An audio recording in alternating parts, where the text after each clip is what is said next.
Breaking news చూస్తున్నారు. పాక్కు వరుస షాకులు, దెబ్బ మీద దెబ్బ. ప్రకృతి కూడా సహకరించని పరిస్థితి ఏర్పడింది. ఏ రకంగా చూసినా కూడా పాకిస్తాన్లో శాంతి నెలకొనే అవకాశాలు అయితే కనిపించడం లేదు. అయితే భారత్తో యుద్ధ ఉద్రిక్తతలు ఇప్పటికే కొనసాగుతున్న నేపథ్యంలో పాకిస్తాన్ అయితే అతలాకుతలమైపోతుంది. ఇక ప్రకృతి తాండవించడంతో ప్రకృతి కూడా పాకిస్తాన్పై పగబట్టినట్లుగా విలయాన్ని ప్రళయాన్ని సృష్టించడంతో ఇక పాక్ ప్రజలు అయితే ప్రస్తుతం ఆందోళనకు గురి చెందుతున్న పరిస్థితి అయితే కనిపిస్తుంది. శనివారం తెల్లవారుజామున పాకిస్తాన్లో భూకంపం సంభవించింది. ఈ నేపథ్యంలోనే పాకిస్తాన్ ప్రజలైతే తీవ్ర భయాందోళనకు గురి చెందుతున్నట్లు తెలుస్తుంది. అయితే national Centre for seismology NSC ప్రకారం ఈ భూకంపం శనివారం తెల్లవారుజామున 1:44 గంటల సమయంలో సంభవించినట్లు తెలుస్తుంది. అయితే భూకంప కేంద్రంగా టర్కీ ప్రాంతం గుర్తించింది. దీని ప్రభావం ఆఫ్ఘనిస్తాన్, పాకిస్తాన్ దేశాలపైన కూడా కనిపిస్తోంది. ఈ రిక్టార్ స్కేలు పైన దీని ప్రభావం 4.0గా నమోదైనట్లు ఇప్పటికే NCS ప్రకటించింది. దీనిపైన పాకిస్తాన్లోని పంజాబ్, ఖైబర్ పఖ్తూన్ఖ్వా, బలూచిస్తాన్ ప్రాంతాల్లో అయితే స్వల్పంగా భూమి కంపించినట్లు తెలుస్తుంది. వీటి కారణంగానే నిద్రలో ఉన్న ప్రజలు ఒక్కసారిగా భయాందోళనకు గురి చెంది ఇంటి నుంచి బయటకు పరుగులు తీశారు. అయితే ప్రాణ నష్టం లేదా ఆస్తి నష్టం అయితే జరిగినట్లు ఏ విధంగా కూడా జరగలేదు. ఈ విషయాన్ని స్వయంగా నేషనల్ సెంటర్ ఫర్ సిస్మాలజీనే ప్రకటించింది. అయితే దీనికి సంబంధించి ప్రస్తుతం మనతో మా ప్రతినిధి శివ అయితే ఫోన్లో ఉన్నారు. శివ, ఎక్కడ జరిగింది, ఎంతవరకు, అంటే దీనిపైన ఏమైనా ఆస్తి నష్టం, ప్రాణ నష్టం ఏమైనా జరిగిందా, ఏంటి పరిస్థితి?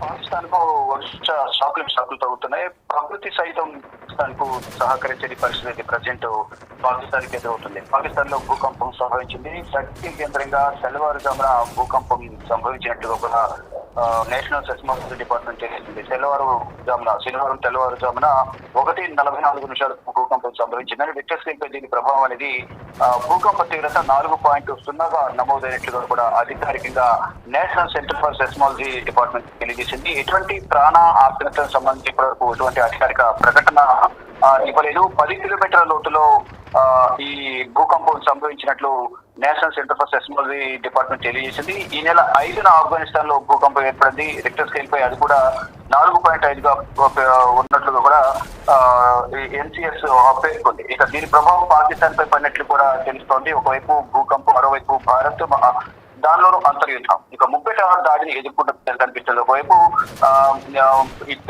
పాకిస్తాన్ లో అంతర్యుద్ధం కొనసాగుతుంది, మరోవైపు ఇటు బాంబు దాడులు చేసి, డ్రోన్ దాడులు చేసి భారత్ కి ప్రతీకార దాడిని ఎదుర్కొంటుంది. మరోవైపు అక్కడ ప్రకృతి కూడా సహకరించని పరిస్థితి అయితే పాకిస్తాన్ ఆ దుస్థితి ప్రజెంట్ కొనసాగుతున్న పరిస్థితి కనిపిస్తూ ఉంది. మరోవైపు పాకిస్తాన్ ప్రధానమంత్రి ఇప్పుడు నేషనల్ కి సంబంధించిన కొంత సంప్రదింపులు జరుపుతున్నట్టుగా తెలుస్తుంది. మీటింగ్ కి సంబంధించి భారత్ తో ఇప్పుడు అటాక్ కి సంబంధించి ఏదైతే నిన్నటి నుంచి మన నుంచి కూడా రాత్రి సమయంలో భారత్ ను టార్గెట్ గా చేసుకుని భారత్ సైనిక స్థావరాలు, మరోవైపు ఇటు సామాన్య జనాన్ని టార్గెట్ గా చేసుకుని దాడులు చేస్తున్నారు. దాడులకు సంబంధించి ఎప్పటికప్పుడు భారత్ తిప్పికొడుతూ ఉంది. అయితే ఒకవైపు మొత్తం అంటే భారత్ నుంచి దాడులు ఎదుర్కొంటున్న నేపథ్యంలో అక్కడ ప్రాణ ఆస్తి నష్టాలకు సంబంధించి కూడా భారీగా సంభవించిందని కూడా తెలుస్తుంది. కానీ ఆ ప్రాణ నష్టాలకు సంబంధించి ఇప్పటివరకు ఎటువంటి అధికారిక ప్రకటన అనేది పాకిస్తాన్ తెలియజేయడం లేదు. మొత్తం అక్కడున్న స్థావరాలు ఏవైతే ఉన్నాయో, సైనిక స్థావరాలు కానీ, మరోవైపు భారీగా ఆస్తి నష్టాలకు సంబంధించి ఎయిర్ బేస్లకు సంబంధించి కూడా 4 ఎయిర్ బేస్లపై దాడులు జరిగాయి.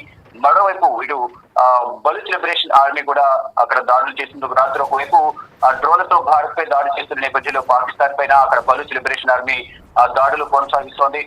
మరోవైపు ఇటు పాకిస్తాన్ పైన భారత్ కూడా దాడులు కొనసాగిస్తుంది. మళ్ళీ మధ్యలో ఈ రోజు తెల్లవారుజామున భూకంపం రావడం అంటే ముప్పిటి కూడా దాడిని ఎదుర్కొంటున్న పరిస్థితి పాకిస్తాన్ వంతుగా కూడా కనిపిస్తోంది. ప్రజెంట్ సిచ్యువేషన్ చూస్తుంటే మాత్రం పాకిస్తాన్ కు మరింత దయనీయమైన పరిస్థితులు ఎదుర్కోవాల్సిన పరిస్థితి ఏర్పడుతుంది. నిజంగా యుద్ధమే వస్తే ఎలా ఉంటుంది? ఇప్పుడు కేవలం డ్రోన్స్ ద్వారా వారు ప్రయోగించే డ్రోన్స్ ను అడ్డుకుంటుంటేనే ఇంత భయపడుతున్న పాకిస్తాన్ ఒకవేళ యుద్ధం అంటూ ప్రకటిస్తే యుద్ధ కథనంలోకి భారత్ దిగితే పాకిస్తాన్ పరిస్థితి అసలు ఏంటి అనేది కూడా ఊహించడానికి కూడా చాలా భయంకరంగా ఉందంటూ కూడా ఇటు జాతీయంగా అంతర్జాతీయంగా నిపుణులందరూ కూడా అంచనా వేస్తున్న పరిస్థితి కనిపిస్తుంది.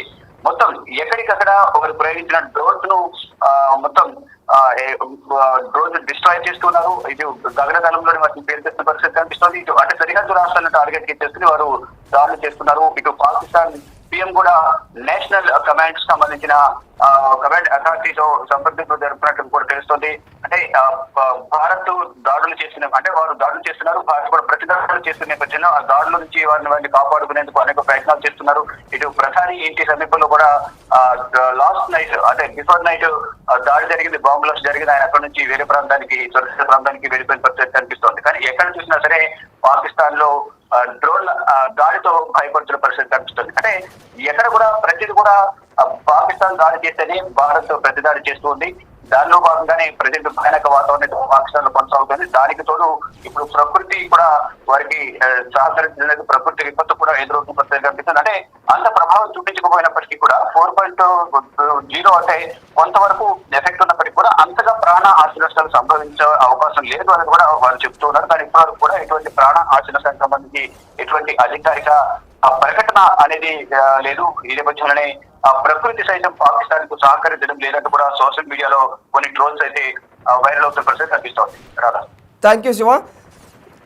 ఇది పరిస్థితి. అంటే పాకిస్తాన్లో అంటే ఇప్పటికే యుద్ధం కారణంగా అయితే పాకిస్తాన్ తీవ్రమైనటువంటి సమస్యలను ఎదుర్కొంటూ ఉంది. భారత్తో యుద్ధానికి తలపడడం అంటే ఆషామాషి విషయం కాదన్న విషయాన్ని పాకిస్తాన్ మర్చిపోయి యుద్ధం కారణంగా అయితే ఇప్పటికే అతలాకుతలం అవుతున్నారు పాకిస్తాన్ ప్రజలు. ఇదే క్రమంలో పాకిస్తాన్లో భూకంపం సంభవించింది శనివారం తెల్లవారుజామున 1:44 ఈ క్రమంలో తెల్లవారుజామున శనివారం భూకంపం అయితే సంభవించింది. ఇదే క్రమంలో ఏ విధమైనటువంటి ఆస్తి నష్టం కానీ ప్రాణ నష్టం కానీ జరిగినట్లయితే తెలియడం లేదు.